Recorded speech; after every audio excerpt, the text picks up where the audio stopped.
ዛሬን በትክክል ለመረዳት ምንድነው አሁን ያለንበት ሁኔታ፣ የቆምንበት ባህል፣ እምነት፣ እሴት፣ ተቋማት እንዴት ተፈጠሩ፣ በምንስ መንገድ አድገው ዛሬ ላይ ደረሱ የሚለውን ጉዳይ በቅጡ መመርመርና ማወቅ ይጠይቃል። ነገን ለመተንበይ የዛሬ ውሳኔዎች፣ ድርጊቶች፣ ትልሞቻችን የሚፈቱበት መንገድ ምን አይነት ነገ ሊፈጠር እንደሚችል ሙሉ በሙሉ እንኳን ባይሆን ከሞላ ጎደል ግንዛቤ እንድንይዝ ያስችላል።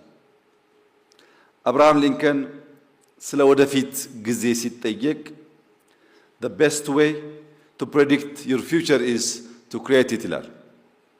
ስለ ነገ የተሟላ ነገር ለመናገር የምትችለው በምትሰራው ስራ ነው። ዛሬ በምትሰራው ስራ ነው፣ በመፍጠር ብቻ ነው። የበቃ ኢንፍራስትራክቸር ዛሬ የሰራ ሰው ከዛ የተሻለ ዘመን እንደሚመጣ ማሰብ ይችላል።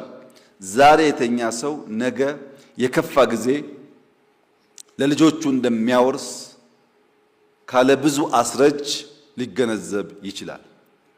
ዛሬን ማወቅ ነገን ለመስራት ብቻ ሳይሆን ነገን በቅጡ ለመተንበይ የሚያግዝ ጉዳይ ነው ማለት ነው።